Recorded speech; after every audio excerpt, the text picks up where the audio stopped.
Sim, E é preciso distritos, ensinarmos especialmente. também as pessoas, quando vão lá para fora, que não usufruam só também do que se ganha e do que se vive lá, mas que continuem a vender Portugal. As confrarias têm tudo. As confrarias têm história, têm tradição, têm cultura, têm gastronomia, têm pessoas que sabem fazer. Não, vocês estão lá fora, vocês têm que ser embaixadores da gastronomia portuguesa. Um público muito fragilizado aqui em Portugal é o público sénior. Não precisavam de inventar nem procurar soluções, só bastava copiar.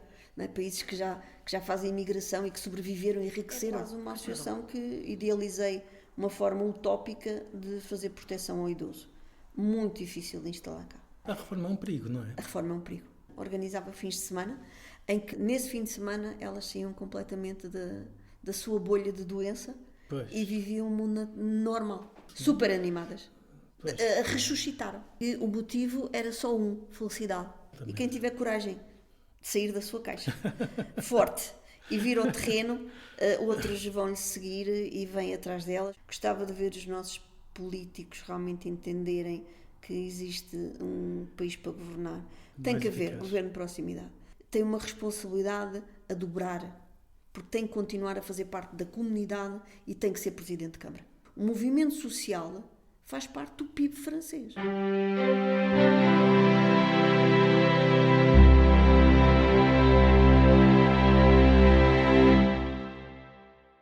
Bem-vindos a mais um podcast para bom entendedor. Hoje eu sou Ricardo Ribeiro, tenho o gosto de ter aqui comigo uma mulher absolutamente excepcional, que é a Isabel Ferreira. Vocês já vão ver como realmente é excepcional. Isabel, tu vives no Luxemburgo, não é? Vivo no Como é que Luxemburgo. foste lá parar? Assim, para começarmos. Eu fui lá parar numa imigração aos 42 anos. Certo? Isso já não é muito novo para emigrar. Não, Hoje já. em dia vão lá, acabam o curso e imigram. Sim, hoje em dia começam a analisar novas oportunidades e saídas do país e qual é o país que realmente pode dar essas oportunidades. Eu não, fui de uma forma completamente espontânea e cheguei ao país ao fim de 2 semanas. Estava surpreendida pela qualidade de vida desse país e foi a opção de lá ficar. Num projeto inicial para 10 anos, hoje num projeto que não abandonarei o país. Portanto, para sempre. Permanente, sim. Permanente, embora Ficou venhas cá a permanente. Portugal muitas vezes, não é? Sim, Estás aqui muitas vezes. sim, gosto imenso de Portugal, gosto imenso de Portugal. Acima de tudo sou portuguesa. E aquilo que eu mais ambiciono foi as qualidades de vida que encontrei no Luxemburgo, deixar todos os dias um bocadinho dessa semente e tentar colocá-la como de forma viral aqui em Portugal, para que um dia, talvez, alguma descendência vossa possa beneficiar daquilo que eu encontrei e como se vive no Luxemburgo. Porque a minha descendência está toda lá. Eu não tenho cá eles já ninguém não voltam. para usufruir disso. Isso Por isso acontece aquilo que com eu muitos deixo é para imigrantes, vocês. não é? Sim, acontece com muitos imigrantes. De qualquer forma, estamos a passar agora uma fase a que os familiares já pretendem voltar. Há muita gente jovem a querer voltar. Porque no Luxemburgo o clima não ajuda. Não, o sol, o mar, realmente este Portugal calor, é um que não é o luxo. caso de hoje, mas Portugal é um luxo. Portugal é um luxo. Só não é luxo noutras Ora, coisas, mas pronto. Tu lá és uma espécie de embaixadora de Portugal, não? Tu promoves Portugal lá. O que é que tu fazes lá para Sim. promover Portugal? Sim, eu promovo Portugal. Nos dias de hoje, mais concretamente, estou a ocupar muito da gastronomia. Primeiro porque nós somos também uma das nossas riquezas. Sem dúvida. Eu levaria para lá tudo aquilo que Portugal cá tem, não é? Porque já que não posso levar o sol e o mar, então só aquilo que é transportável. Então nós temos qualidade na nossa gastronomia, temos um peso cultural também histórico que o Luxemburgo também não tem e que nós só ganharíamos em ter capacidade de o transmitir. Quer dizer, Luxemburgo tem imensa cultura também, ou não? Tem cultura, mas não tem tanta história como nós. Sim, Nós nossa temos história é uma riquíssima, história, obviamente. pronto, e nós Nossa temos uma é história que, riquíssima. se a dessemos a conhecer, também criaríamos outra forma de atração turística até para nos conhecerem. Pois. Porque nós ainda só conseguimos vender Lisboa e Porto. E nós somos um país de história. Nós somos um país com um interior. Eu hoje, parece mentira, não é? Pela primeira vez em Braga, estou a descobrir uma cidade fantástica. e as pessoas vão ao Porto e se calhar não vêm tanto a Braga.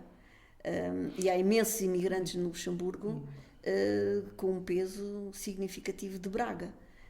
Sim, E é preciso ensinarmos especialmente. também as pessoas, quando vão lá para fora, que não usufruam só também do que se ganha e do que se vive lá, mas que continuem a vender Portugal. Tu lá fundaste a Confraria Gastronómica dos Sabores Sabores Portugueses. O que é que isso é? Como é que isso funciona? Nós E fomos, qual é a ideia? Bem, que as ideias já os estão dizendo alguma coisa. objetivos. Como nós estamos, como todos, acho que as confrarias começam sempre por uma reunião de amigos.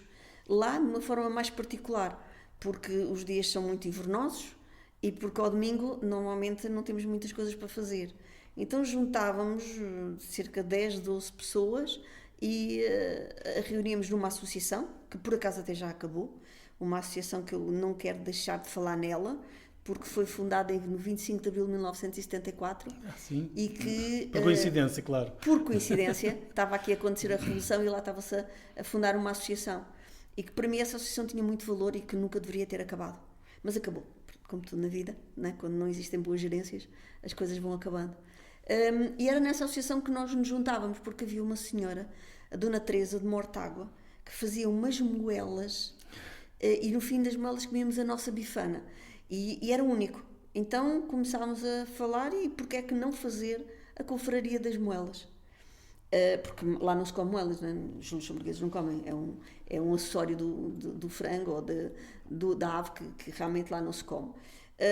E era uma forma de nós mostrarmos a nossa gastronomia, impormos a nossa gastronomia um bocadinho também aos estrangeiros. Até que numa viagem a Setúbal, uma pessoa com quem eu falei, que era um fundador das confrarias mais antigas de Portugal, um senhor de muito respeito, morreu há cerca de 2 meses só, e que ele me diz: como é que vocês estão no estrangeiro e vão fundar uma confraria de moelas? Então, e depois fazem a confraria das asas, dos corações, do resto do frango. Não, vocês estão lá fora, vocês têm que ser embaixadores da gastronomia portuguesa. Pronto, e foi assim que se surgiu o nome e que alargámos o nosso objetivo aos sabores, à Confraria Gastronómica de Sabores Portugueses, e inclusive foi ele que nos ofereceu os estatutos dele e fomos muito, no fundo, à pala daquilo que ele nos ensinou nesta... Qual era a confraria dele já agora? É de Setúbal. Era uma confraria gastronómica de Setúbal. Certo. De Palmela, desculpem, de Palmela. E nunca mais estive com o senhor. É que recebi num almoço com ele estas instruções todas, mas ao fim isto foi em 2012, e nunca mais o vi, mas ficará sempre esta memória que nós surgimos e somos Confraria Gastronómica de Sabores Portugueses, porque um dia houve alguém que nos disse que nós não podíamos defender só as moelas no Luxemburgo, e havia muito mais riqueza. Muito mais riqueza, sem dúvida. E é essa riqueza que eu aprendi.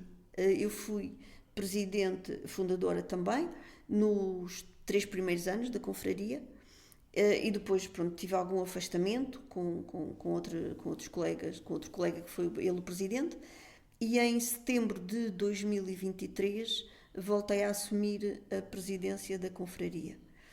E aqui é que está a história, é que depois do Covid, em que nós quisemos realmente ressuscitar a confraria, e como eu vinha várias vezes já a Portugal, então cheguei à conclusão que nós não sabíamos nada. Nós achávamos que conhecíamos gastronomia portuguesa, realmente era para nós um autêntico desconhecimento. E representar algo que nós não conhecemos fica sempre uma grande lacuna. Sim. Nessa passagem de informação. Nota-se, não é? Nota-se muito. Então, um dia, num programa de televisão, e aqui é o início da história, num programa de televisão... Lá no Luxemburgo. No Luxemburgo, eu vi a Confraria Gastronómica do Bacalhau, que iam fazer um capítulo. E eu pensei, nunca vi um capítulo, eu não sei o que é isso. Então como é que nós poderíamos estar ali a fazer uma representação e a gabar-nos, no fundo, que éramos uma confraria, se nós nunca tínhamos aprendido nada sobre como se fazia e o que é que as confrarias faziam. Então imediatamente contactámos a Confraria do Bacalhau e perguntei se podia vir ao capítulo. E assim foi o início daquilo que nós fizemos nestes últimos 2 anos, que realmente foi bastante representativo para o Luxemburgo. E foi o meu primeiro capítulo em Portugal, E fui desafiada, então, na altura, por um confrade que estava sentado à minha mesa, que eu não vou dizer agora o nome dele, porque ele é um candidato político, por isso é melhor não mencionar, que senão parece que eu estou a fazer apoio à candidatura dele. Mas, em boa hora, ele disse: até quando é que nós vamos ao Luxemburgo? Assim, quando vocês quiserem. Então, vamos embora ao Luxemburgo se vocês fizerem lá uma coisa em grande. Eu disse: ok, como é que nós vamos fazer uma coisa em grande? Não sabemos fazer nada, mas vamos fazer uma coisa em grande. E isto foi dia 20 de janeiro deste ano de 2023. Desculpa, e em 17 de março de 2023 nós tínhamos a confraria gastronómica do bacalhau no Luxemburgo, num jantar organizado por nós para 112 pessoas, que foi realmente aquilo que nós considerámos uma coisa em grande, porque para já foi a primeira vez que o fizemos, e conseguimos representar toda a imigração, desde o embaixador, que é o nosso representante institucional, até a todas as classes de imigração existentes no Luxemburgo, desde a coordenação do ensino, desde do empregado, desde o dono de empresas, e nós, nesse jantar, juntámos toda a gente. Nesse jantar eram portugueses ou descendentes de portugueses? E estrangeiros. Porquê? Porque, como tínhamos a confraria do bacalhau, o que é que nós fizemos? Elegemos o bacalhau como o rei e a nossa gastronomia desse ano. Então só falávamos em bacalhau. Então a nossa inovação foi convidarmos um chefe de cozinha, que hoje é nosso confrade, que estava no Luxemburgo, também luso-descendente, tinha nascido e depois tinha voltado para Portugal, o Kevin Oliveira, a desafiámo-lo para fazer um prato de bacalhau. E convidámos aqui a Joana Martins, de Portugal, para ir com ele, juntarem-se na cozinha e desafiar-nos também com um prato de bacalhau. E então apresentámos a grande inovação, com 2 bacalhaus, 2 cozinheiros que nunca se viram, na mesma cozinha, a fazerem um jantar. Foi realmente algo para nós, não é? E para o impacto que causámos, bastante inovador. Claro que tivemos a comunicação social connosco e que criou ali, diríamos, uma propaganda direta e muito grande de dinamismo e da gastronomia portuguesa. Depois foi só andar, foi só realmente pensar o que é que vamos fazer a seguir para ser ainda maiores do que este jantar. E a confraria do bacalhau, a confraria gastronómica do bacalhau de Ilhavo, foi realmente o nosso motivador. O Museu do Bacalhau em Ilhavo. Existe o Museu do Bacalhau em Ilhavo. Estudámos bacalhau, percebemos qual era a riqueza do bacalhau e tentámos que os estrangeiros comessem bacalhau e aprendessem a comer bacalhau. Isto foi em 2023. Agora, havia um programa para fazer em 2024 que teria que ser superior a esta demonstração. Então, eu passei o ano de 2023 em capítulos nas confrarias em Portugal. Então, porque eu tinha que saber o que é que se cá comia e quais eram as especialidades gastronómicas que as confrarias defendiam. Há muitas confrarias gastronómicas aqui em Portugal? Há muitas confrarias gastronómicas que é 20, em Portugal. 50? Não, estamos a falar, vamos para um número muito perto das 200. 200? Sim, há muita confraria em Portugal. Impressionante. De gastronómica, porque há outros tipos há de outros confrarias, tipos de confrarias, não é? sim. Religiosas, nomeadamente, Sim, não é? sim. Mas há, diríamos que bastante conhecidas e a marcarem bem as regiões, andamos cerca entre 80 e 90 confrarias, a demarcarem regiões.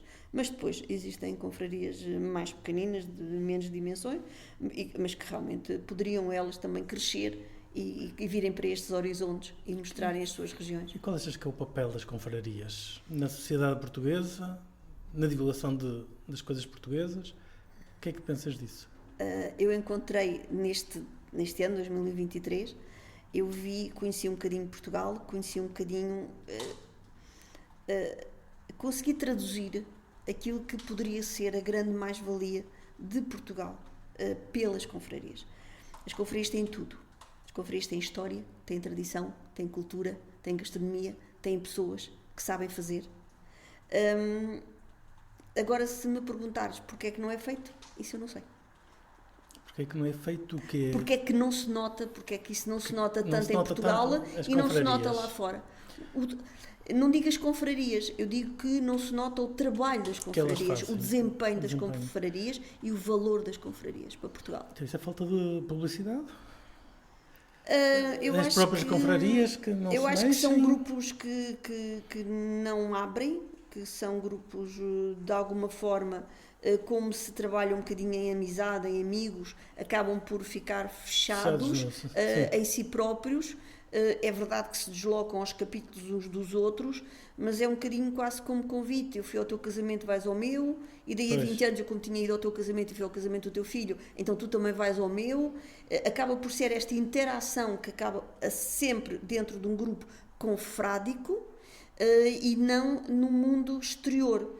E tu, a tua confraria, queres quebrar esse esquema? Quero quebrar, porque com as confrarias nós podemos pôr um Portugal lá fora. E eu me demonstrei isso também. Organizámos o primeiro encontro internacional de confrarias no Luxemburgo. Primeiro encontro internacional de confrarias no Luxemburgo, em que foi o primeiro desfile de confrarias que aconteceu no Luxemburgo. As pessoas normalmente veem desfile de reis folclóricos. Pois. Foi muito impactante, porque ninguém conhecia o desfile de confrarias. Nem os descendentes de portugueses. Nem os descendentes de portugueses. São uma porcentagem enorme lá. Quantos é que são? Nós temos, em população, somos cerca de 100 mil portugueses lá no Luxemburgo, mas não contamos os lusodescendentes. Não estão nestes 100 mil. Por isso, os lusodescendentes são luxemburgueses. Estão no lado dos luxemburgueses. Ainda sobre os luxemburgueses propriamente ditos? Diríamos que realmente os luxemburgueses correm realmente muitos riscos daqui a uns anos de estarem infiltrados. São luxemburgueses porque existe a dupla nacionalidade e que também somos portugueses. Aqui eu tive um grande apoio, a Embaixada. Tivemos Aqui no Luxemburgo? Neste evento, no Luxemburgo. Tivemos um embaixador que foi realmente um verdadeiro embaixador, um grande diplomata de Portugal. Porque ele fez... É bom ouvir isso, não é? Sim, ainda há embaixadores.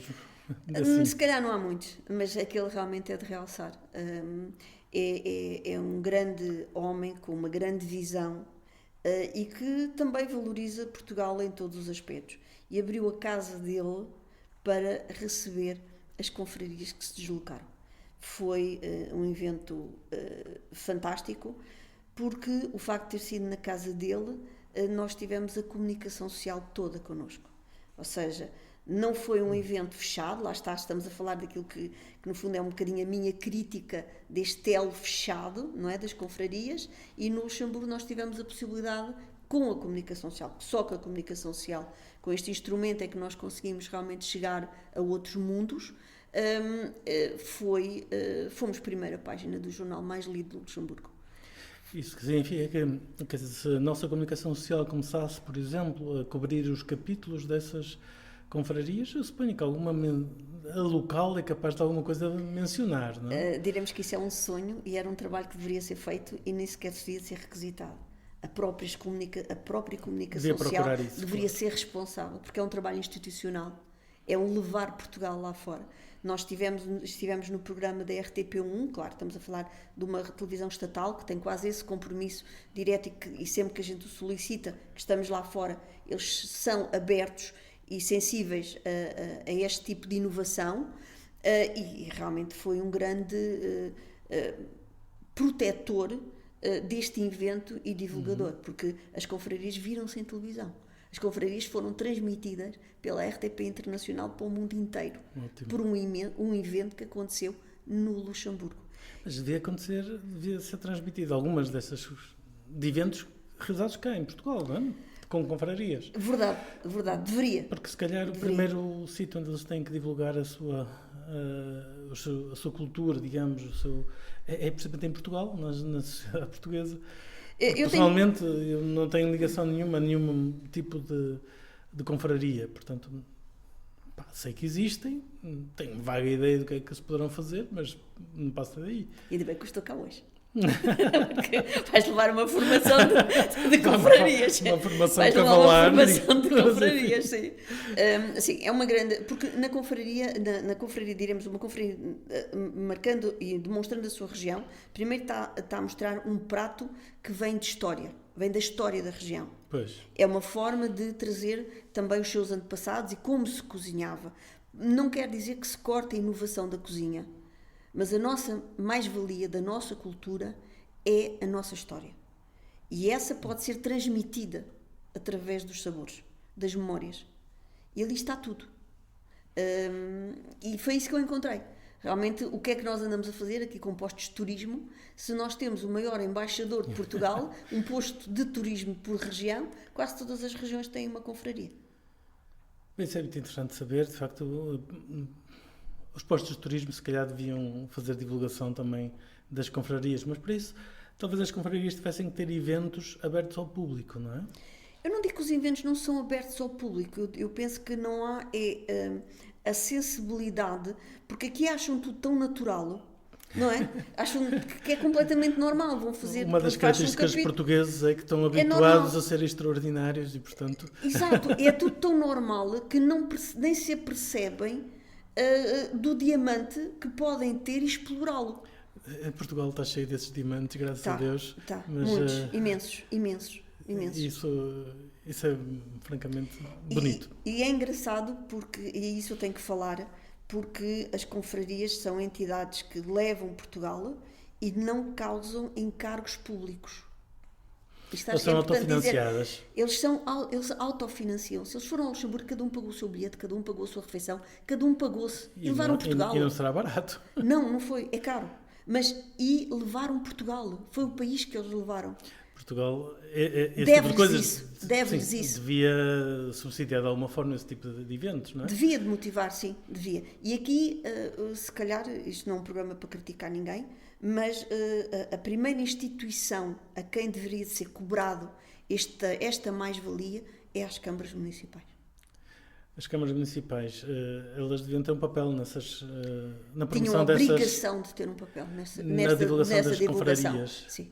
Sim. O imposto de turismo, penso que depende, aqui pelo menos em Braga, depende da Câmara Municipal de Braga, penso eu, que é não posso estar enganado, mas se for usado como instrumento para divulgação, de facto, tem a ver com a Câmara, não é? Sim, mas se nós falarmos que, por exemplo, se for um promotor a contactar uma Câmara Municipal, se calhar a Câmara Municipal vai dar atenção porque vem um promotor com as confrarias que eles têm dentro da terra, que podem ser promotores gratuitos, de forma voluntários mesmo, e dinamizadores de uma forma muito mais extensa, são capazes de não ser valorizados. Estás a dizer que as câmaras não valorizam as pessoas que promovem, por exemplo, as confrarias? Não. Isso é geral? Ou... Posso dizer de tudo aquelas que eu conheci, e posso dizer agora que são algumas, não é? Posso dizer que poderão se salientar, não terem de referência mais que uma ou duas. Mas nós estamos prestes a ter eleições autárquicas, portanto este aumento de dizer aos presentes e candidatos para as presenças da Olhem Câmara... para as confrarias. Não é? Olhem para as confrarias, Sim. se quiserem ter votos, se quiserem ter uma mais-valia, pelo menos. Sim, se forem simpáticos e realmente... eu já nem digo Quais são questão de terem votos. As câmaras põem dificuldades? Ou Não valorizam. Como é que elas funcionam? Não valorizam. Simplesmente não valorizam? Não. E isso traduz-se em que não ligam pataco? Pronto, traduz que, por exemplo, uma confissão agora disser, por exemplo, eu fui agora fui convidada por uma Câmara no Luxemburgo para trazer gastronomia portuguesa. Eu já nem me atrevia a ir a uma confraria, não é? Eu fui a um clube gastronómico. Um clube de gastronomia de Ponte Lima. Porquê? Porque, pronto, sempre é um clube, se calhar para ele seria muito mais fácil. Qual é a diferença entre um clube de gastronomia e uma confraria gastronómica? Um clube não tem traje. A confraria... Não, e para já, a imagem é completamente diferente. Tu, se apresentares uma confraria no estrangeiro, tu tens que contar a história do teu traje. E o teu traje já é a história da tua região. Bem, quer dizer, eu esperaria que uma confraria minhota tivesse um traje minhoto, daqueles que nós vemos nos ranchos folclóricos, por exemplo. Então... Se tiveres 4 ou 5 confrarias, aqui em Braga, eu particularmente conheço uma, e que agradeço, estou em Braga, Bafa, eu estou em Braga, a confraria da Braga, da Bafa, que esteve no Luxemburgo, aí eu posso dizer que perguntas-lhe porque é que eles têm aquele fato, e eles vão buscar a história da região. Aquele fato tem significado. Por isso nós, quando virmos... Eu sou apaixonada por desfiles. A minha grande paixão, logo na primeira, é a imagem. E muitas vezes nós, nesta venda de Portugal, conseguimos captar até pela imagem. Imagina a imagem da roupa, a imagem do prato e isto todo constituído numa história. Isto dá curiosidade. Qualquer pessoa que esteja lá fora quer viver como é que isto começou. Pois, onde é que isto está. Pois. E como é que se come assim. Porque lá no estrangeiro, os estrangeiros não fazem estas coisas. Fazem. Também fazem estas coisas. Fazem. Imagino que em Itália... Itália sim, Itália tem imensas coisas. E tem o estrangeiro, por exemplo, nós vamos para as confrarias em França e percebemos que os franceses sabem como é que isto se faz. O governo, as entidades públicas sabem servirem-se das confrarias para esta expansão. De uma maneira que os nossos presidentes de Câmara não sabem, em geral. Não, ainda não sabem. E como é que eles fazem? Eu digo ainda, então? ainda não sabem. Ainda. Vamos tentar educar os nossos presidentes da Câmara. Reverter isto. Sim, vamos tentar reverter isto. Agora, o que é que eles fazem para nós podermos aprender para ensinar os nossos presidentes da Câmara? Eu vou-te dar aqui um grande exemplo. Não vou dizer nomes, claro, como eu digo, não vou dizer nomes porque estamos em campanha. Se não estivéssemos em campanha, eu dizia os nomes todos. Mas como estamos em campanha, não posso fazer preferência. Havia uma Câmara em que eu os contactei porque tinha 6 jornalistas do Luxemburgo. Estamos a falar de 6 jornalistas com especialidade gastronómica, prontos a divulgarem gastronomia portuguesa no Luxemburgo. No Luxemburgo nós moramos 176 nacionalidades. O que quer dizer que, se queremos um ponto do mundo geográfico de expansão para o mundo, vamos ao Luxemburgo.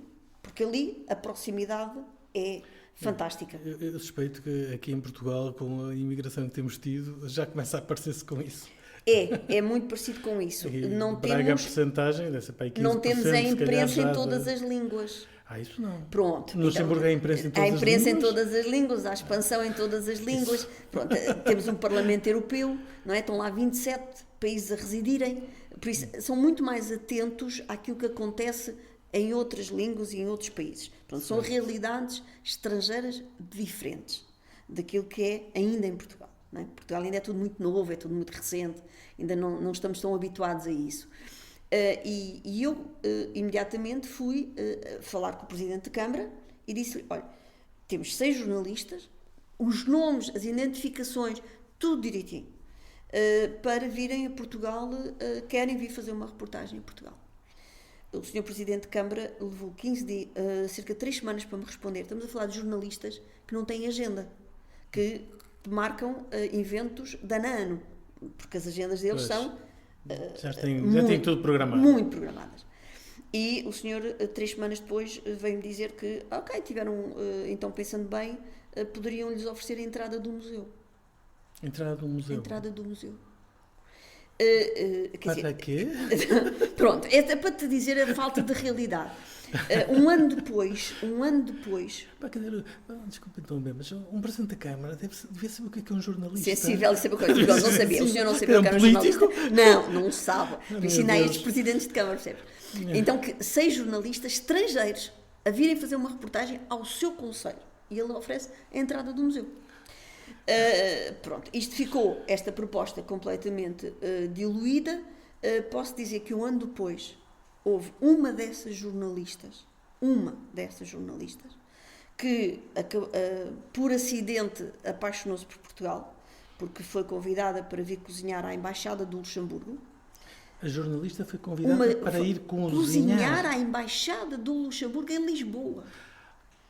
E então viu a cidade... Cozinha luxemburguesa. Cozinha luxemburguesa. Então certo. Apaixonou-se. A jornalista é cozinheira. A jornalista. Fantástico. Que é jornalista em gastronomia. Bom, ok, mas tem um apesar de tudo é diferente. Apesar de tudo é diferente. Tem um programa, tem um programa de televisão certo. Na RTL, na televisão luxemburguesa. Certo. Ou seja, um ano depois, o que é que nós vimos? Vimos um programa de culinária em língua portuguesa, traduzido, legendado em português, numa televisão RTL, uma televisão pública do Luxemburgo, feito por uma jornalista, em que demarca vários concelhos, em 8 programas, isto é uma série de 8 programas, demarca vários concelhos de Portugal. Engraçado é que saltou este concelho. Não veio a Braga. Também teve... Mas esteve no Minho. Teve no Minho, sim. Teve no Minho, teve em Trás-os-Montes, teve em Coimbra, teve em Lisboa, teve em Estarreja, pronto, realmente fez muito, O teve em Minho, Aveiro. diria que Braga não é diferente do resto do Minho, do Baixo Minho pelo menos. Não deve ser Mas muito para diferente. te dizer que este conselho, onde lhe foi proposto... aquele conceito que tu o conceito falaste. que ele propôs saltou Saltou. completamente. Ou seja, nem sequer nesta série Pois, de já programas percebi. lá chegou. Isto foi uma perda para o Conselho. Evidentemente, e o Presidente Muito da Câmara grande. devia ser corrido só por causa disso. Devia de ser não é? demitido Mas, só enfim. por esta falha. Claro, Isto é uma forma de e divisão. Esse tipo de coisas é grave. Não é? E a falta de consciência dos Divisão. nossos políticos, de visão e consciência, quem é que julgam que são? Não é? Às vezes é preciso. A falta de humildade e dizer, ok, tudo bem, nós precisamos mesmo chegar lá falta fora. de consciência sim, quer dizer. Sim. Isto são Não há investimentos. palavras. Isto chama-se investimentos. Sem investimentos. dúvida, sim. Pronto, não foi visto investimento. como isso, não lhe foi dada a devida importância. E as oportunidades eles têm que as agarrar todas e não só algumas, não só aquelas que lhes parece. Tem que agarrá-las todas. Não sabem onde E isto é que isto acaba vai por dar. ser uma forma de sensibilizar, então, a gastronomia portuguesa. Esta jornalista da RTL, o que ela diz é que gostaria de voltar a Portugal. Agora, para voltar a Portugal, é preciso quem lhe pague. Não é? E entradas de museu não funcionam. Pronto. Mas ela voltará sempre que seja possível, porque houve um empresário português no Luxemburgo que financiou esta vinda dela. Agora é preciso que Portugal olhe para isto, olhe para esta capacidade e onde nós podemos realmente crescer. É um orgulho para os portugueses que lá moram, é um orgulho vermos os estrangeiros a olharem para um programa de televisão com a nossa gastronomia. É preciso sentir isso. Sem dúvida. E nós estamos lá, nós sentimos. Agora, conseguir sensibilizar os que estão cá com aquilo que nós sentimos lá é muito difícil. Qual é a diferença? Quais são os desafios entre criar uma confraria no Luxemburgo e criá-la cá? Cá é fácil. Porque os objetivos é estar... Se ficarem fechadinhos... Os objetivos é comerem e beberem, o que tem as origens deles, estão no mundinho deles. É a mesma coisa que tu agora saíres... Pronto, é que dizendo aqui, não é? Que és professor e sais da tua zona de conforto e vais fazer este programa. É preciso ter coragem, não é? É sair da zona de conforto. Alguma. E aqui, nós lá, estamos constantemente a sair da nossa zona de conforto, porque nós estamos a representar gastronomia portuguesa. E somos portugueses e não temos lá Portugal.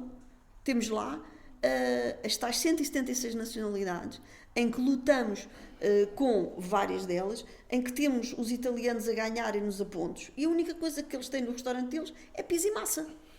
E ultrapassam-nos completamente. Em que sentido? Em tudo.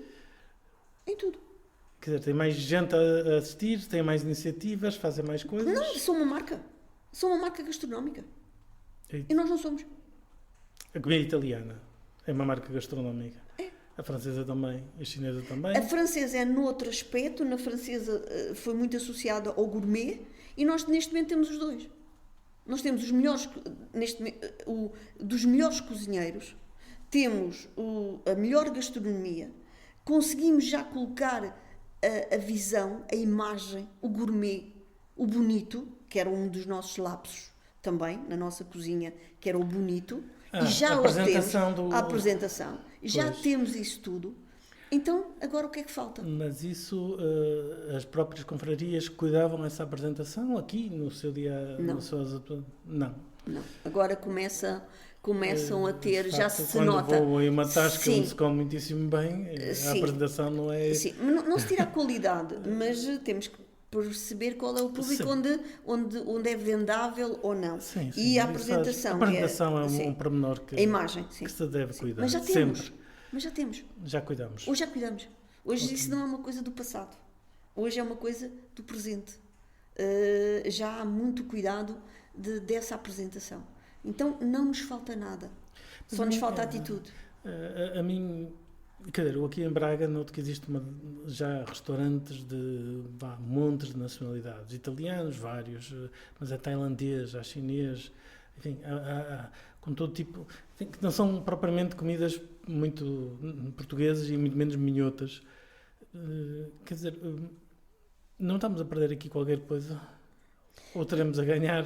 Eu acho que teríamos a ganhar se nós conseguirmos marcar-nos, se nós conseguirmos ser marca. Se quiserem encontrar um restaurante que ofereça um prato típico minhoto aqui em Braga, tem que procurar um pouco. Pronto, eu gosto da concorrência, não é? Eu vivo no Luxemburgo, é um mundo global. Nós somos verdadeiramente a imagem da Europa, não é? Nós somos abertos.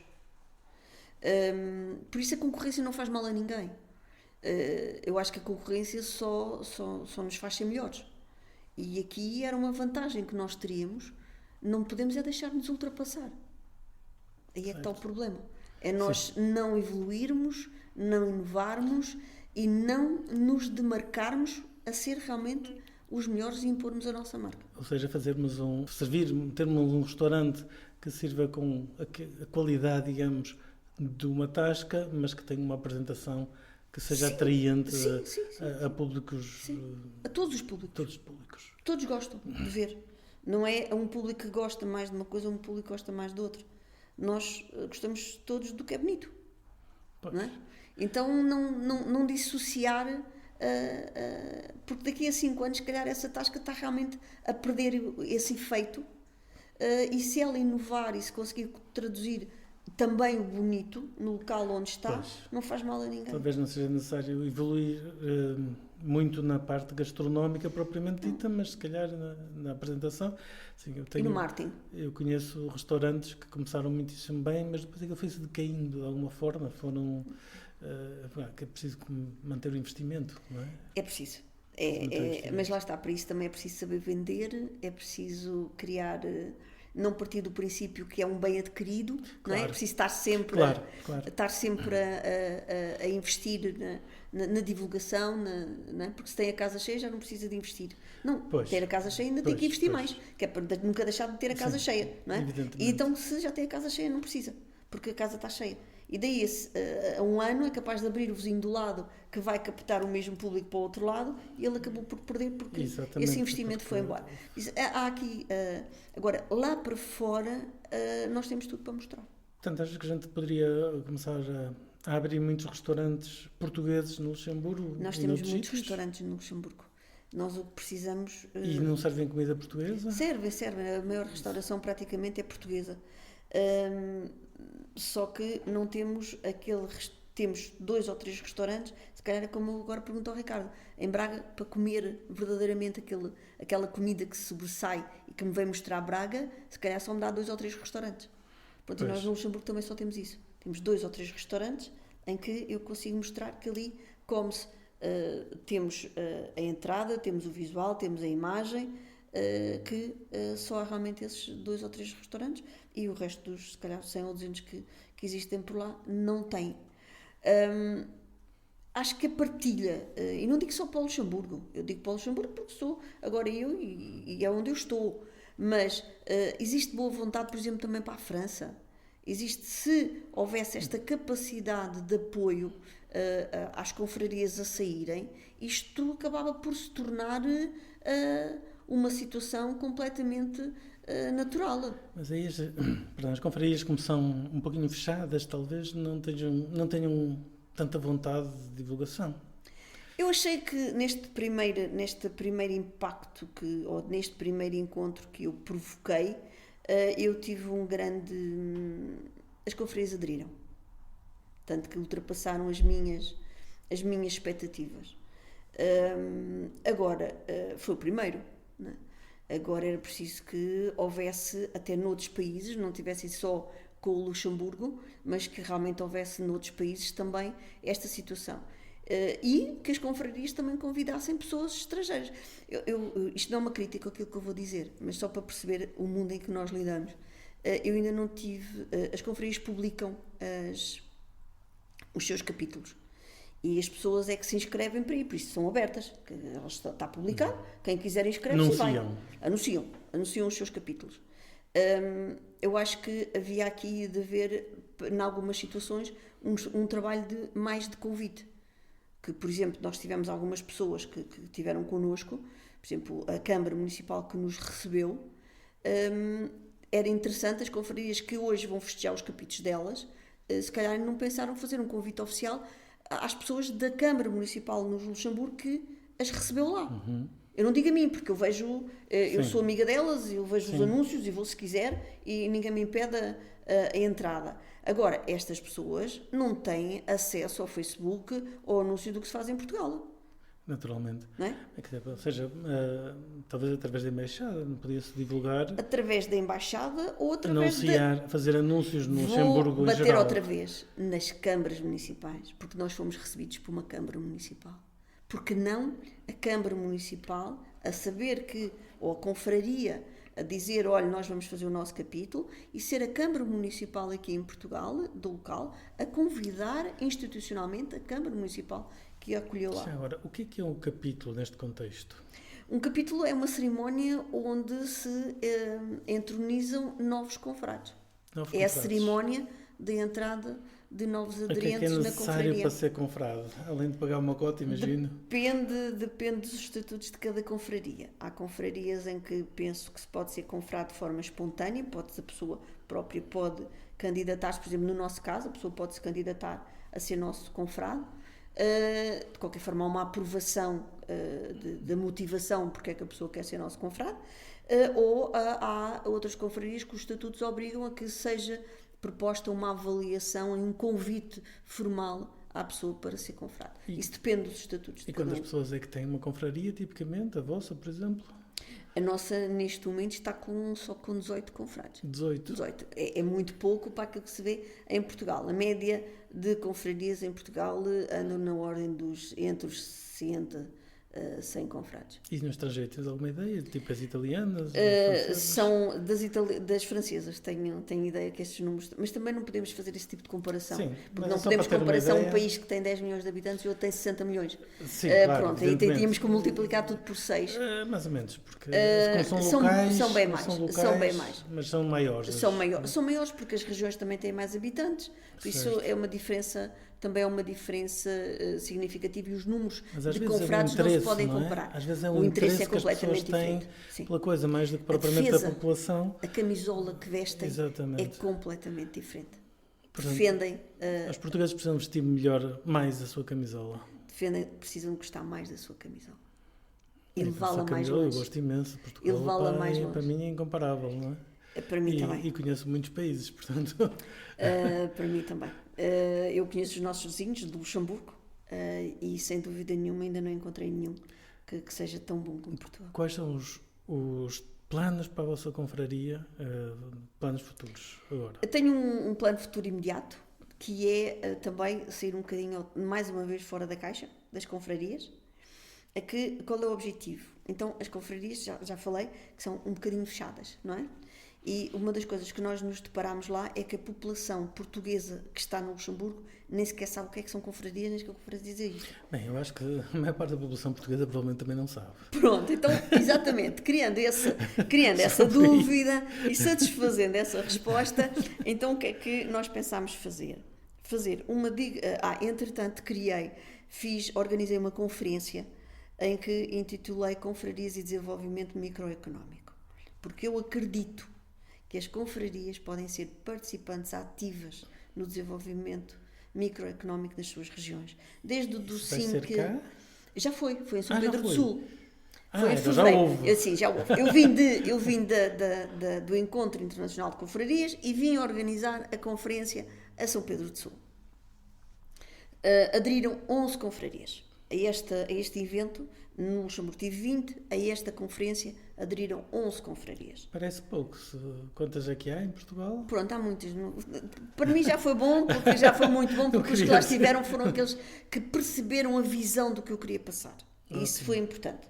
Sim, é um começo. Não podemos pôr aqui, como eu disse, não posso criar aqui um pé de igualdade entre confrarias, porque realmente todas elas têm algo bom e cada um tem o seu grau de visão. Sim. Então, estas 11 confrarias que estiveram em São Pedro do Sul, então, como vamos fazer para desenvolver? E nesta conferência eu envolvi associações empresariais.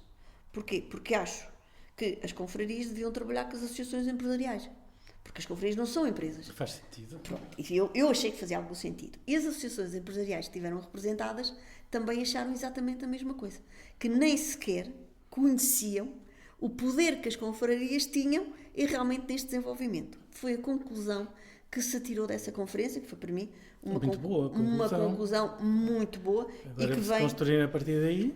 Pronto, então o que é que lá é o passo seguinte? Então aí é que é o futuro. É o futuro já dia 30 de maio. Que é o futuro próximo. Em que nós vamos sair com uma digressão de fotografias. Qual é a ideia? Vamos sair de Lisboa. Lisboa que é um local onde há menos confrarias, não é? Porque realmente não há, é uma cidade muito impessoal, por muito que esteja todas as regiões do país representadas em Lisboa. Claro. Não é? Estão lá todos. Pois, mas talvez por isso mesmo. Por isso é que era imenso, não é? Se fossem lá todos encontrar. É difícil. Se calhar é mais difícil. Eu sou lisboeta. Mas pronto, mas é mais difícil. Então, por isso talvez, esta minha vontade de sair da capital. Então vamos inaugurar no dia 30 de maio a exposição de fotografias, onde cada fotografia, cada confraria que esteve em São Pedro do Sul é representada com 6 fotografias. E vai acontecer uma digressão pelo país nos concelhos dessas 11 confrarias. Ou seja, em sítios como museus, por exemplo, esta Reja estará no Museu do Arroz, nós em Lisboa vamos apresentá-la numa galeria de arte. O Museu do Arroz parece mais adequado do que uma galeria de arte. A galeria de arte tem muita história. Tem muita história e o posicionamento como exposição de fotografia também tem a sua combinação. Que seja uma arte de natureza morta. Tem o seu posicionamento.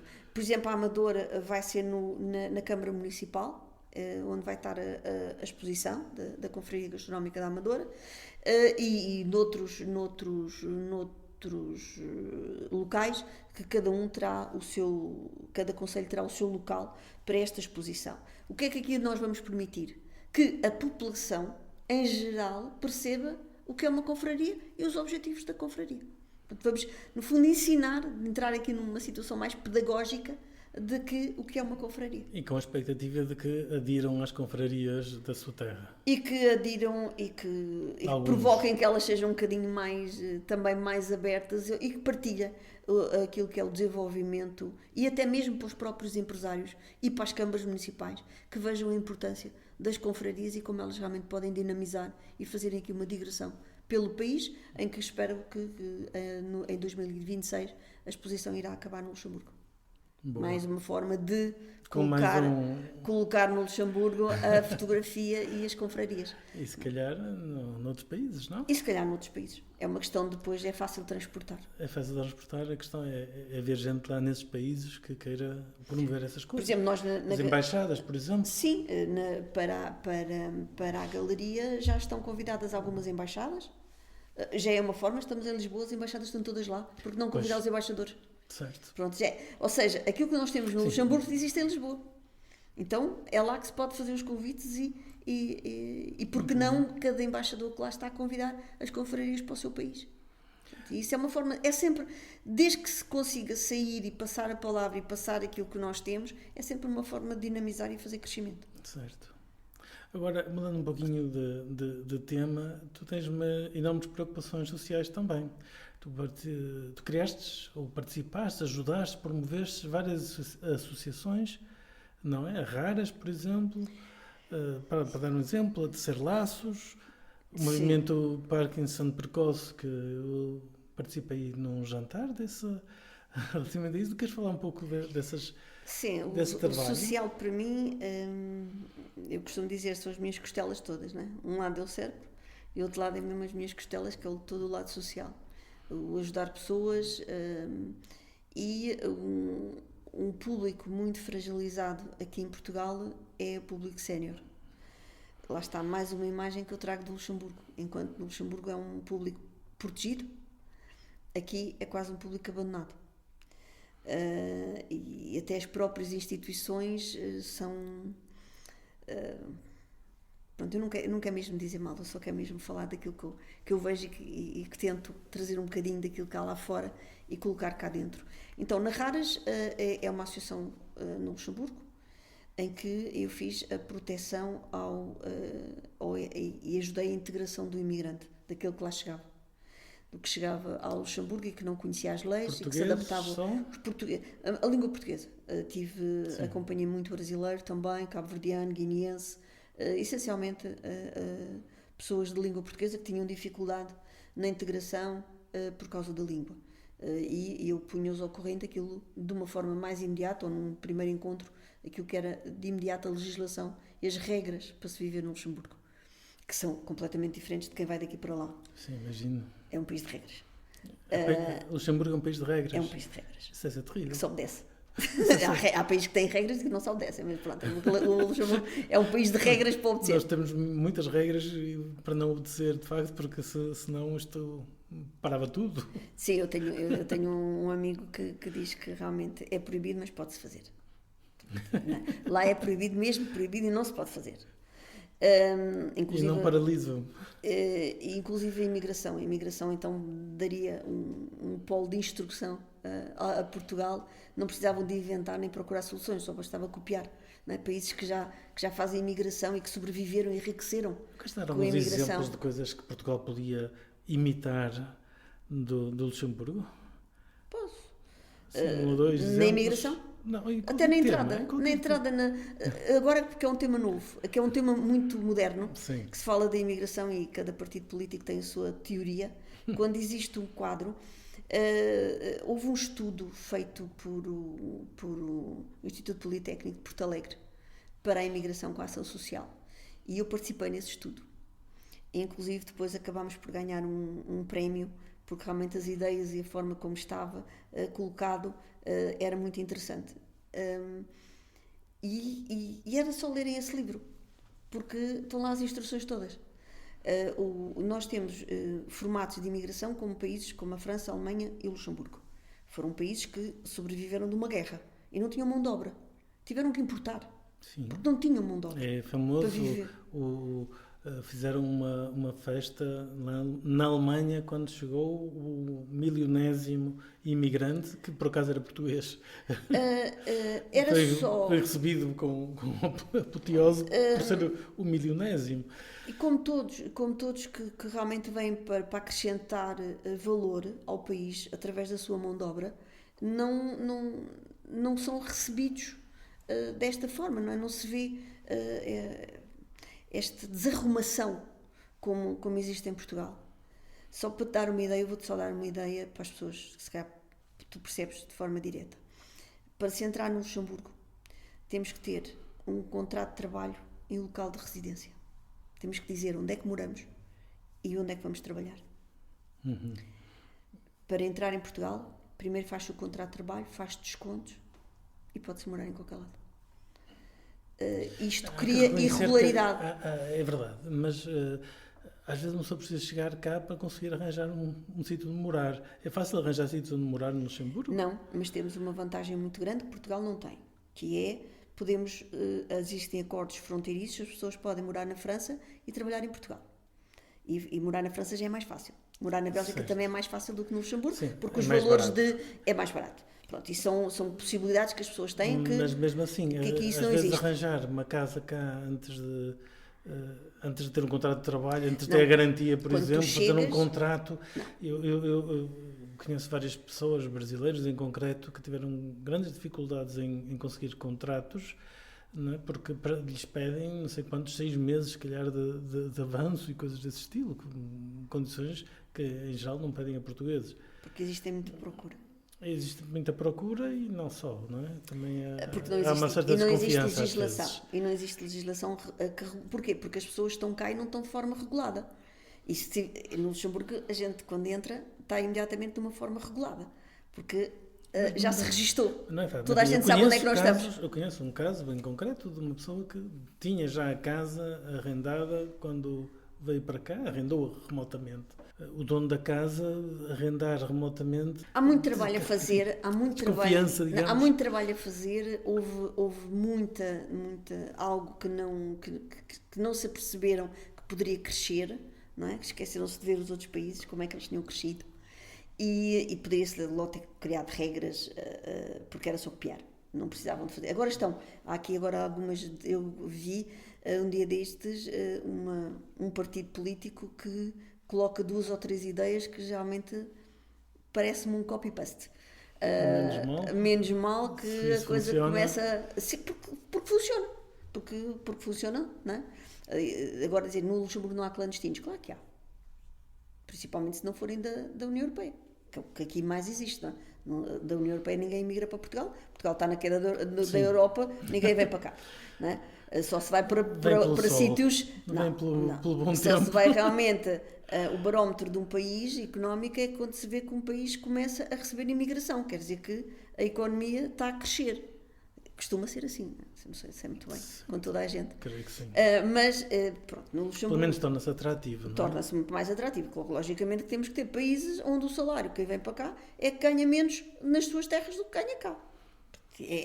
Isso é o... Evidentemente, é lógico. Melhor, é lógico. Bem, embora nós temos muitos casos brasileiros, por exemplo, e não só, e venezuelanos. Vem pela segurança. Vem pela questão da segurança. Da segurança, sim. E é um fator mesmo... E os reformados franceses também vêm pela qualidade de vida, pelo sol. Pronto, e os reformados. O Portugal é um país de recepção para quem quer trabalhar e para quem quer viver bem. Por isso tem as 2 imigrações. Os que vêm da Europa são realmente os reformados, porque querem aproveitar o sol e a qualidade que o país tem, desde a gastronomia, às paisagens, à natureza e à qualidade de vida que aqui ainda se consegue ter, com os ordenados, com as reformas do estrangeiro. E além disso, pagam pouco relativamente àquilo que pagam nas suas terras. E pronto, e os preços realmente são muito mais baixos. Claro, em termos de rendimento mensal em relação aos gastos, são completamente diferentes. E depois tem a mão de obra. É o povo que realmente vem popularizar ou povoar agora povoar o país. E para isso, claro que logicamente que é preciso criar regras e regras também, regras sociais. Aqui vamos voltar à minha... Pronto, eu fiz isso um bocadinho com os portugueses, ou com a língua portuguesa, no Luxemburgo. Hoje tenho uma filha que é assistente social e, como ela diz, o país tem tudo, o Luxemburgo tem tudo, é assistente social no Luxemburgo. As pessoas só precisam de se dirigir aos locais onde podem obter as informações. Inclusive, há muito serviço administrativo que está traduzido em português. Por isso, é relativamente fácil obter e conseguir... E fala-se português. No Luxemburgo, a língua, não se entra num hospital onde se ouça português. Neste momento estão a emigrar médicos portugueses para lá. Até nisso nós já estamos a ter algum facilitismo, algumas especialidades que eu até podia dar indicação que poderiam bem ir para lá, que fazem falta. Por isso, dentistas, então, há clínicas dentárias por todo lado, de portugueses. Por isso, há mesmo clínicas onde não se fala outra língua senão português, os próprios médicos não sabem falar francês. Por isso, hoje... Isso é mau. Isso acontece. Eu podia dar algumas, que os médicos não sabem nem sequer escrever as receitas em francês, nem pedir exame. Por isso, há de tudo um pouco e lá nós temos estas realidades que conseguimos também aprender, o que aqui mais dificilmente se consegue, não é? Porque não temos aqui pessoas estrangeiras a abrirem estabelecimentos que não sejam língua portuguesa, não é? Reclamam que os estrangeiros não sabem falar português. Lá existem locais públicos, desde restaurantes, desde clínicas dentárias, desde médicos, que não sabem falar outra língua que senão o português, não é? Por isso, e só tem clientes portugueses. E só tem clientes portugueses, claro. Mas isso também não é uma boa atitude, não é? Há que integrar e saber falar uma língua, claro, pelo menos uma língua do país. Sim, claro. E por isso o meu aspecto todo social. Agora, depois a Tecer Laços foi uma associação que eu criei cá, que é quase uma associação que idealizei uma forma utópica de fazer proteção ao idoso. Muito difícil de instalar cá. Muito difícil. São ideias que... Ok, então quais são as dificuldades? Porque as Qual foi o instituições, problema? mais uma vez, as instituições são entidades muito fechadas. Quais E instituições? as instituições onde os idosos estão. Há muita dificuldade de abordar a instituição e colocar ideias novas, porque tudo o que eles fazem é bem feito. Eles acham que é bem feito. Muito bem feito. Por exemplo, eu tenho uma mãe institucionalizada e tenho uma filha, esta filha assistente social, que se recusa completamente depois de ver como é que os lares, como é que as pessoas estavam aqui institucionalizadas. Porque isto nunca seria possível, este modelo, num país como o Luxemburgo. E podes ser mais específica? Quer dizer, Sim, porque estamos a falar um pouco... Estamos a falar por uma coisa, por exemplo, nós entramos numa sala, aqui em qualquer instituição, e temos as pessoas sentadas num cadeirão, né? Como aconteceu, por exemplo, a minha mãe estar amarrada porque o chão estava molhado. O chão está molhado? Amarraram na cadeira porque o chão estava molhado. E por acaso eu fui lá naquele dia e vejo-a amarrada, assim, uma pessoa completamente com uma mobilidade normal, e vejo-a amarrada e perguntei porque é que ela estava amarrada, né? Pronto, e a empregada diz-me que está amarrada porque o chão está molhado. E eu acho que isto são situações que vão além daquilo que é denegrir completamente o ser humano, porque se calhar lavava-se a sala numa hora em que os idosos não estavam lá, por exemplo. Sim, digo eu, claro, né? Isso é uma questão de plano, ou Evidentemente. planeamento, como nós falávamos há bocadinho ao almoço, é tudo uma questão de planeamento. Não, vê-se, as pessoas estão completamente sentadas sem atividade. Eu agora tenho, mais uma vez ainda vou ter a cabeça fria de ir apresentar novamente um projeto às instituições, além dos outros, alguns que já fiz, que é pôr idosos a fazerem crochê. Porque isto vem um bocadinho daquela situação como tu falaste do Parkinson. Tive pessoas a recuperar alguma mobilidade e nota-se que com a ação de trabalharem poderão recuperar movimento. Então pensei, se as pessoas que estão nas instituições sem fazerem nada, se calhar se fizerem qualquer coisa, são capazes de recuperar movimento. Portanto, então vou tentar que elas façam crochê. Portanto, tu contaste-me que uma pessoa que puseste a fazer que tinha Parkinson... Depois a fazer movimento e ela consegue... movimentos e ela consegue responder. Recuperou recupera o movimento. E portanto a tua expectativa é que... É ver essas pessoas que perdem movimento, que quando entram nas instituições porque acham que não têm nada para fazer, então que se tiverem alguma coisa com objetivo para fazer, então que poderão recuperar pelo menos um movimento manual. E lembrarem-se que vão se levantar de manhã e que se calhar têm que fazer 4 ou 10 ou 20 ou 30 quadradinhos em crochê e que é um objetivo para o dia. Isso supõe que é só para as senhoras, não é? E para os não homens tenho para os homens, por acaso já me fizeram essa pergunta para os homens, mas também eu penso que há muito mais senhoras do que homens institucionalizados. Porquê que será? Não sei, não tenho resposta, por acaso é uma pergunta, se calhar sabes que eu gosto muito do lado científico e de ir à procura de respostas, mas essa não tenho, ainda não fui à procura, mas nota-se nas visitas pelas instituições que há muito mais mulheres do que homens, por isso. E não está a ter receptividade?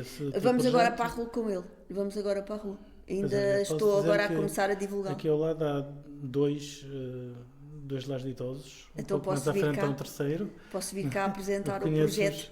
Conheço porque fiz muitas vezes visitas a lares para fazer um pouquinho de companhia a essas senhoras, tanto os que estão aqui à volta em concreto, senhoras, sim, quase sempre, a maior parte são senhoras, objetivamente aquilo que me lembro dessas visitas. Então estamos os dois da mesma opinião e não sabemos o porquê. É verdade, não sei, mas nem me perguntei, confesso. Sim. Porquê. Embora também te partilho que uma vez uma dessas senhoras eu perguntei se ela não queria fazer alguma coisa para ocupar o tempo porque estava completamente passiva e isso assustou-a francamente, quer dizer, ela não queria fazer nada e era assim que ela se sentia bem. Sim, acontece isso até porque a pessoa quando vai para a instituição... Porque a mim me fazia muita confusão, aliás, sim. Porque estar sem fazer nada, sim. Para mim é sempre uma coisa insuportável. Pois, eu imagino o que é para mim, não é? Mas acontece muito que as pessoas quando vão para a instituição vão exatamente para sabem que ali é o fim, então vão para fazer nada. Porque vão a terminar. E se tu vires a nossa página, logo o nome é um bocadinho elucidativo, A Voz e Loucas. E A Voz e Loucas porquê? Isso é a página... É a página do Facebook. De Terceiro Laços. Deste projeto. Sim, A Voz e Loucas. Que tem a ver com o Terceiro Laços? Tem a ver com o Terceiro Laços. O Terceiro Laços é quem promove essa iniciativa. É quem promove esta iniciativa. Certo. Então nós, porque A Voz e Loucas? Porque eu vi duas amigas minhas que tinham vindo do Luxemburgo, acompanhamentos meus sociais no Luxemburgo, que chegaram à idade da reforma e vieram para cá. E tu vê-las ao fim de 3 meses de estarem em Portugal, completamente o que nós chamamos, em bom português, a ficarem taralhucas. E tu vês um envelhecimento completamente indiscriminado. Impossível. Como é que a pessoa vem de uma forma bem, não é? E ao fim de 3, 4 meses está de uma decadência em envelhecimento. E estavam em lares, é? Não, estavam sem fazer nada. Pronto, porque vinham a pensar que vinham tomar conta dos netos. Os netos já tinham uma vida própria e já não estavam à espera das avós para tomarem conta deles, não é? E as pessoas vêm com uma esperança, regressam. Porque tudo o que eu faço tem pontos com o Luxemburgo. E as pessoas vêm com uma esperança de vida a fazerem coisas, acharem que o mundo parece que parou quando se foram embora. E não, né? As pessoas cá continuaram a viver sem elas. Claro. E isso provocou-lhes uma decadência muito grande. Então havia que, de momento, colocá-las a fazer alguma coisa. Mesmo o facto de estarem cá reformadas, então há que começar a trabalhar. A reforma é um perigo, não é? A reforma é um perigo. A pessoa anseia pela reforma, pelo menos muita gente que eu conheço anseia pela reforma, mas aquilo é um perigo. É um perigo.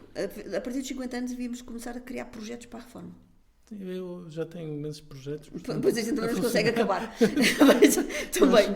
Eu acho que, enfim, a reforma não sei se me vai chegar. Eu sou reformada há 8 anos, não é? Não se nota, acho que tenho mais atividade em reforma do que antes da reforma. Então foi daí que veio a Voz e Loucas. Uma adora cozinhar. Então faz tudo o que seja toda a parte alimentar e veio aprender costura.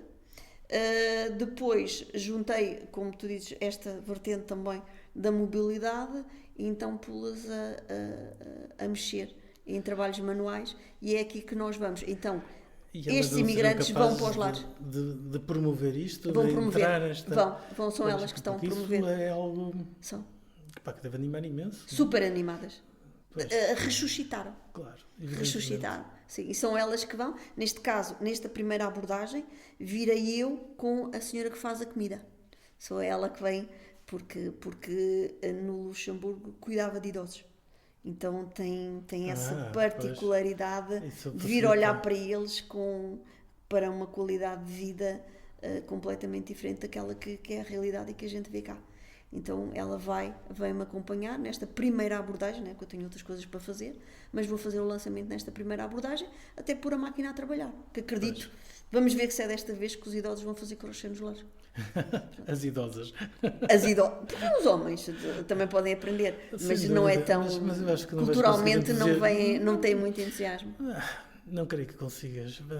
Quer dizer, não vou insistir. Não é? Não vou insistir. Que é melhor. Sim, mas gostava muito de, se calhar daqui a um ano, nós voltarmos a encontrar e eu te convidar para veres a coleção ou o desfile de coleção que todas estas pessoas fizeram. E o que é que está no terreno daquilo que foi os objetivos e pôr os lares a fazer crochê. Olha lá, e o que é isto da nova era?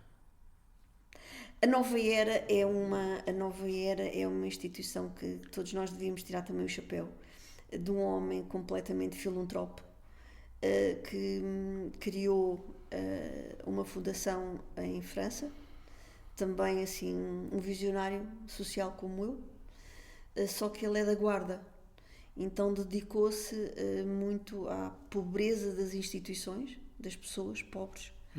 E começou a angariar alimentos, vestuário e fazer doações, principalmente ali no distrito da Guarda. Fez natais, em que promovia jantar, o último jantar que ele promoveu de Natal foi para 1500 pessoas, idosos de instituições. E também muito dedicado à população idosa. E elogiou-me, ou enumerou, ou diremos que colocou-me, nomeou-me embaixadora da nova era, exatamente também por estas minhas costelas sociais. E estamos cada um do seu lado, cada um do seu polo. Quanto mais ações sociais nós fizermos, mais pessoas também serão beneficiadas com elas. Portanto, tu promoves esta associação... Quando eu estou, promovo a nova era. Sim. Promoves a nova era. Sim. E a nova era tem condições para ajudar os teus projetos também? A nova era agora agarrou num projeto que proximamente irá ao Luxemburgo, mas fez a viagem com os idosos, ou seja, os idosos que estão institucionalizados. Ele levou 4 idosos de uma instituição a viajarem de avião e levou-os a Paris. E agora irão 4 idosos ao Luxemburgo. Eu penso que na tua associação, pelo menos aquela de Parkinson... O movimento de Parkinson. Tu promovestes o cumprimento de um sonho de alguma daquelas pessoas, não foi? Sim, e infelizmente quebrei neste último ano muito porque essa pessoa morreu. Aquele que nós fazíamos, a Gabriela Osório, quem era a nossa força de movimento. Criei, ela era, na altura, penso que tu foste ao nosso almoço de montagem. Jantar, não. Foste ao de Coimbra, em que ela queria que lhe fosse cantada uma serenata. Foste ao de Coimbra e foste ao de Mafra. Mafra é que cumpri o sonho dela andar de moto. Eu penso que não. Mas agora estou na dúvida. Eu penso que foste ao de Coimbra, Mafra. De certeza que lembro-me bem, talvez o de Mafra também. Talvez. De Mafra, sim, que foi no ano anterior. E o de Coimbra, que ela ouvia fado de Coimbra, e o sonho dela é que lhe cantasse uma serenata. E eu Mas essa senhora era uma senhora em cadeira de rodas, com idosa, com pouco de doenças. 60 anos. Então não era idosa. Mas o que... Ela tinha doença? Tinha doença de Parkinson. Doença de Parkinson. Tinha MSA. E, portanto, a tua motivação ali era dar-lhe esses gostos. Dava-lhe gosto a ela e a mais 8 pessoas. Porque nós fazíamos fins de semana, organizava fins de semana, em que o motivo era só felicidade. Em que eu fazia os programas e que de sexta a domingo fazia diversão total, em que as pessoas esqueciam completamente que tinham uma doença ou limitações.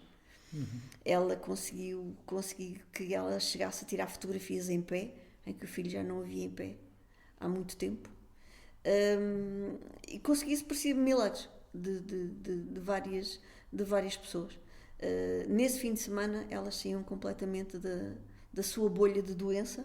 Pois. E viviam um mundo normal, mas não conseguimos muitas vezes, não é, cumprir tudo, e nem sempre é fácil. Mas isso deve ter tido momentos particularmente emocionantes e transformadores, não é? Nunca espartilhar algum que te chama...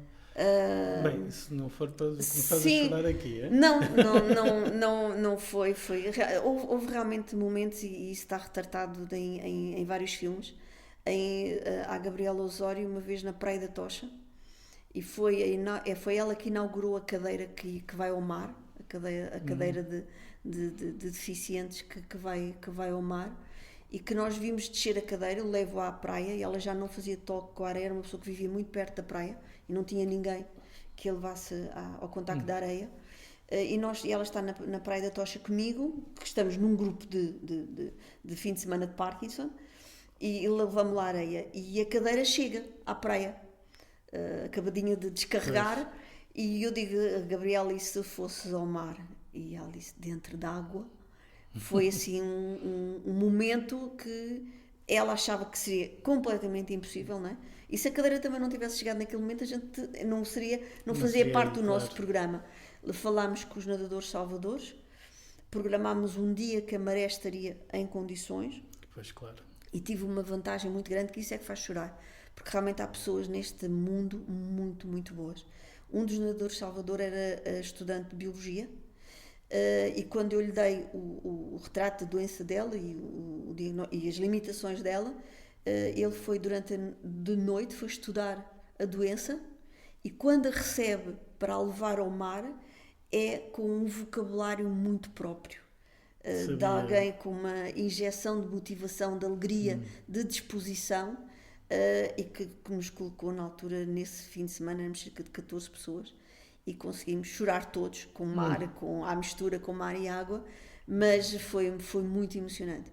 E colocar a Gabriela Osório dentro do mar foi das coisas mais bonitas que nós vimos. Claro que depois fizemos a partir daí, também fizemos outras coisas, e não era só a Gabriela Osório, no fundo estavam os outros também, mas a Gabriela Osório era a que estava num estado mais decadente, e que ela dizia muitas vezes, porque nós sabíamos que ela iria morrer muito breve, e ela dizia-me: não morro enquanto tu me deres um programa para o ano seguinte, eu vou sempre ficar à espera do teu programa. E houve um ano em que eu já estava quase a desistir, o ano de Coimbra, eu estava quase a desistir, e em outubro eu disse: eu não consigo surpreender mais, porque todos os anos eu faço, desde o Covid,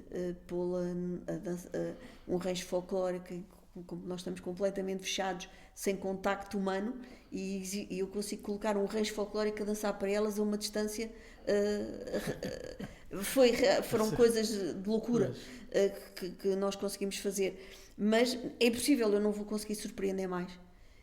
E quando ela diz: ainda me falta uma serenata, e eu com o Lionel Brás, nessa noite, e nós conseguimos uma casa onde, se as pessoas atropelavam quase umas às outras, não pela aderência, um bocadinho apertados, eram muito apertados, onde cabiam 40, metemos 60, mas a adesão das pessoas, a adesão das pessoas foi completamente extraordinária. E fizemos aquele lençol que tu também assinaste, e no ano seguinte não demos o lençol nesse ano, e ela disse que ia ficar ainda viva mais um ano, porque ainda faltava mais um evento.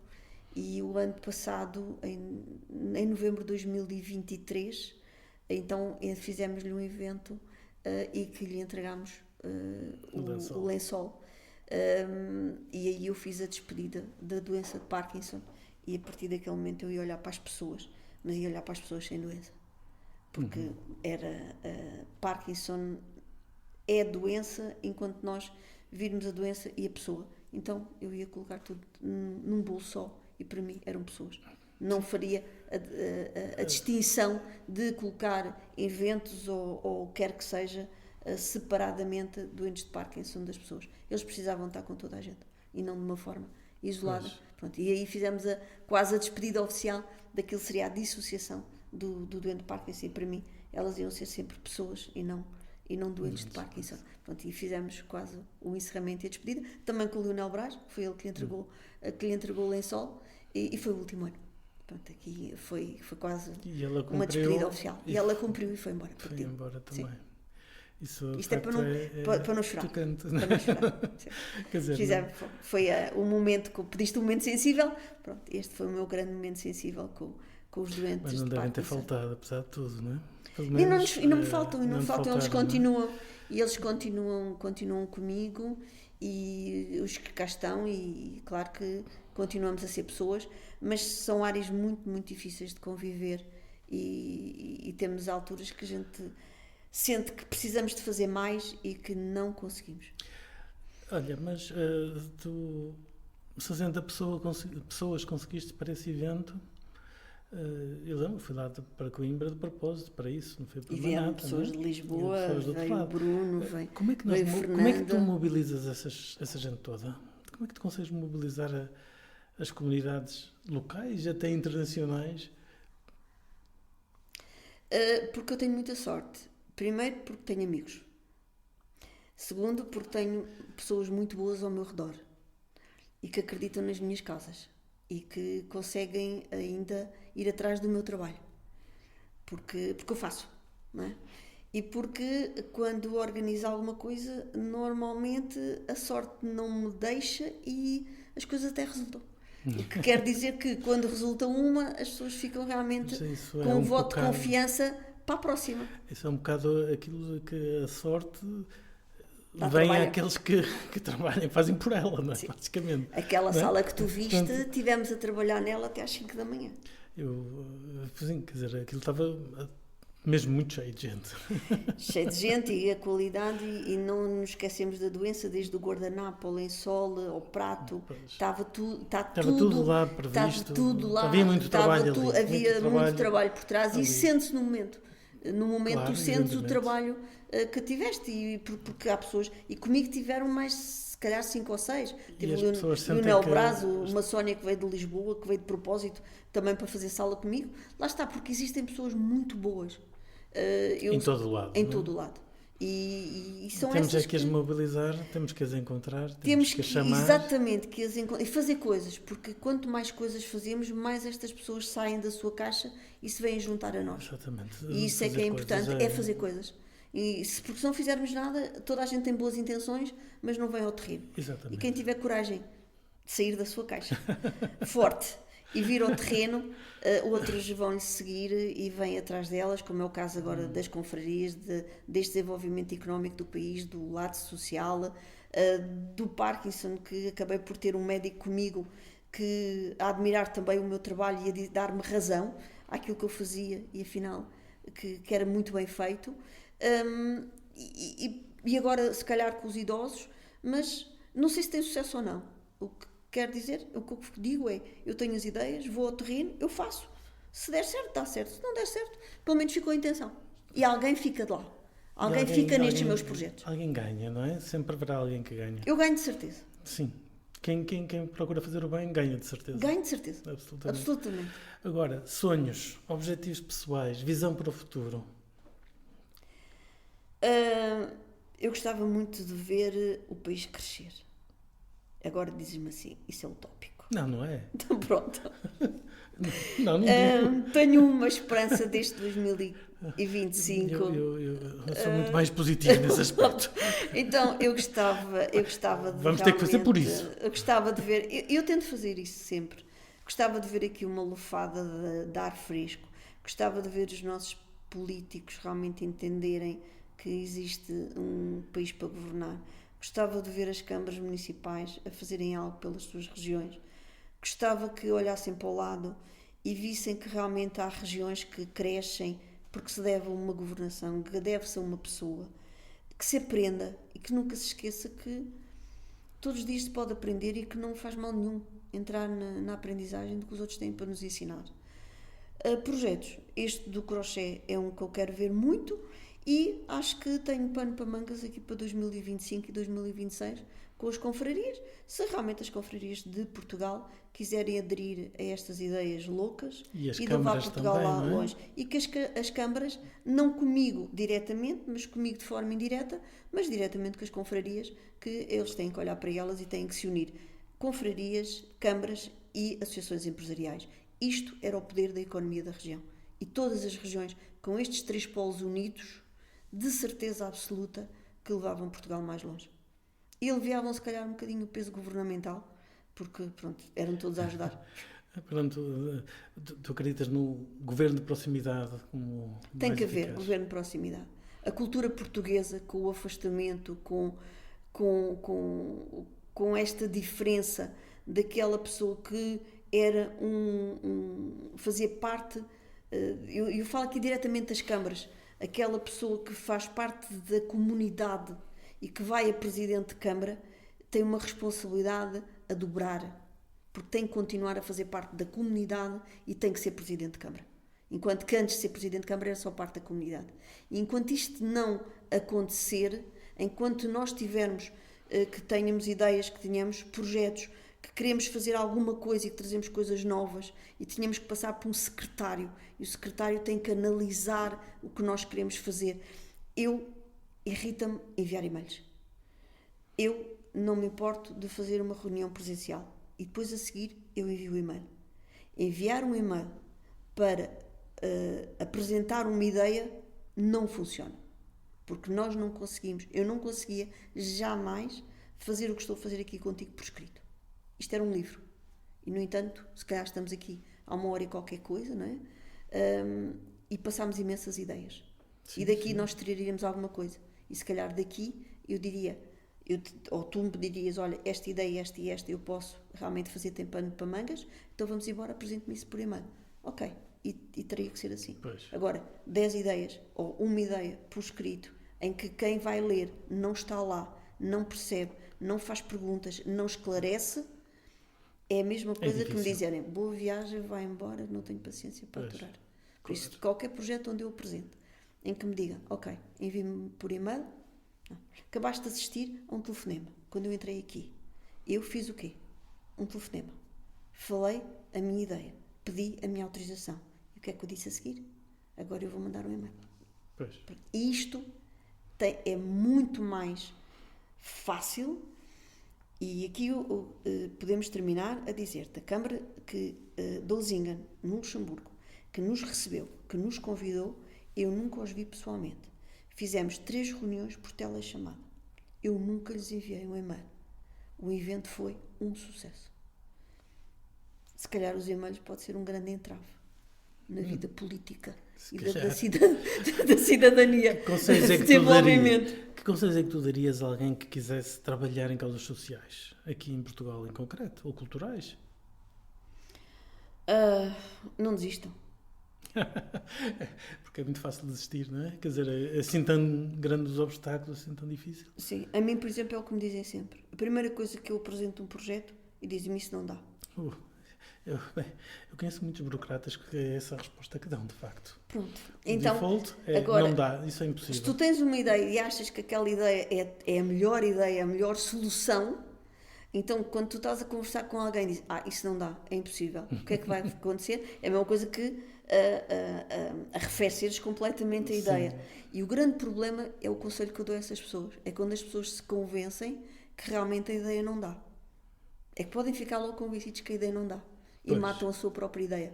E afinal, quem a está a matar é aquele que não tem ideias e que não as consegue executar. Porquê que achas que eles dizem isso? É medo do diferente? Não, porque são pessoas diferentes, porque têm outras realidades e porque têm outras visões e outras ocupações. Nem toda a gente tem que ter a mesma problemática, nem todos nós podemos ser sociais. Cada um com as suas funções. Agora, não podemos matar aqueles que querem ser sociais. Porque social é humanidade. Pois, claro. E nós vivemos com pessoas. E somos sociais, pessoas. Quem tiver projetos de qualquer tipo, diria, não? O que for. Claro. Qualquer projeto social. Por exemplo, a França vive, o PIB, o movimento social faz parte do PIB francês. E Portugal está onde? A empregabilidade do Luxemburgo está feita com a área social. A área social é desenvolvimento económico, é empregabilidade, é ocupação, é saúde mental. E aqui é muito difícil de colocar isso. Mas vamos aos poucos, não é? A área social é do pobrezinho, é daquele que não tem nada, é daquele que não traz nada. Não, a área social pode trazer muita coisa. Que mensagem é que tu gostarias de deixar para quem desejar preservar as tradições culturais, por exemplo? Eu deixava 2 mensagens. Primeiro, ou mesmo 3. Primeiro a ti, os meus agradecimentos e à tua coragem por me deixares abrir a boca e dizer o que eu quero. Mas não tem problema. Aqui já é parabéns, Ricardo, porque realmente é preciso ter mesmo muita coragem. Segundo, acho que não se feche as portas e que daqui se faça uma porta aberta e que esta mensagem eu vou tentar passar o teu programa e este programa realmente de uma forma de dinamizar as confrarias e despertar para aquelas que têm interesse, que contactem, que falem, que digam o que é que têm, o que é que podemos levar mais longe, e eu estarei cá sempre como uma mais-valia e dar ajuda. O terceiro é que faça aquilo que façam as câmaras, aquilo que realmente que tu também deste como ideia, proximidade, ouçam os projetos, ouçam quem vem de fora e recebam bem os imigrantes que regressam, principalmente isso também. É outro, nós temos a chegar ao país uma imigração reformada. Nós estamos a fazer 40 anos, 50 anos de saída do país. O 25 de Abril foi em 1974. Foi assim os 10 anos seguintes são os picos de imigração. Essas pessoas vão regressar. Regressam com qualidade, com uma vida não diremos abastada, mas financeiramente com aquilo que lhes é devido, porque trabalharam lá fora e vêm realmente com os valores do seu trabalho. E quando chegam aqui, são os reformados, são os imigrantes e normalmente ou dificilmente são bem recebidos. É esta passagem que eles sentem. Ou seja, são estrangeiros há 50 anos e ninguém merece isso, porque eles lá fora foram portugueses. E quando chegam cá, são os imigrantes. Portanto, vamos receber muito bem, antes de recebermos bem os imigrantes que não são portugueses, vamos receber bem os imigrantes que regressam temos a duas Portugal, economias que podemos aproveitar. Além de que imensos valores que eles trazem de lá e que podem experiência e sabedoria e outras coisas que aprenderam lá fora. É muito importante. E trazem também algo que Portugal precisa, que é a economia. Porque eles vêm gastar cá. E não podemos esquecer e ainda estão a ganhar de lá. E estão a trazer o de lá para cá. Sim, como fizeram provavelmente. E como fizeram a vida todos, toda, claro. Porque continua a ser a única balança que realmente está positiva e continua a crescer. É as remessas dos imigrantes. Por isso vamos para o verão e não são os AVECs que chegam, são os imigrantes que trazem muita coisa na bagagem. Recebam-nos bem. E que lhes deem o que querem que eles levem. Que as câmaras já vão estar em campanha, vão todos olhar para todos os que votam, mas as câmaras municipais principalmente, eu criei um programa... não vão olhar muito para esses, provavelmente. Porque esses não votam. Não votam, votam lá, provavelmente no estrangeiro. Mas são esses que vêm poderem desenvolver e gastar o comércio local, porque são esses que consomem o comércio local. Podem influenciar os votos investidores. das e podem cá. Trazer investidores, porque eles depois estão cá e recebem os amigos de lá, claro. Que vêm cá. E isso é toda uma circulação que se pode fazer de pessoas e é um mundo social ou de sociedade, como queiram chamar. Mas nós passamos... temos a fama de sermos um povo que recebe bem. Recebemos bem na sociedade onde estamos inseridos. Agora precisamos que as instituições também saibam receber. Eu criei uma vez a um presidente de Câmara, eu propus-lhe porque é que vocês no mês de agosto não fazem a abertura dos vossos serviços de forma excepcional. 2 ou 3 dias, tipo das 7 às 10 da noite, por exemplo. Porque os imigrantes precisam de ir para a praia. Se eles ficam em casa, as famílias não saem porque têm assuntos para tratar. Isto eu não estou a inovar nem a inventar nada. É que as câmaras lá fora, nas festas dos portugueses, como precisam do recenseamento deles, na hora da festa, à noite, têm as portas abertas para eles se recensearem. Portanto, e aqui não têm as portas abertas para eles tratarem dos seus assuntos. Nós também temos que ser espertos. Pronto, não fui eu que disse. Okay. Essa não foi minha. Essa foi mesmo Isabel, vamos continuar a promover a esperteza dos portugueses, porque nós temos imensas capacidades, não tenho dúvidas nenhumas. Mas vamos ter ainda, de certeza, muitas mais conversas para fazer. Mas que vamos ficar por aqui para já. Pronto. Muito obrigado por já demos muita Isabel. Informação. Obrigada, Ricardo. Até à próxima.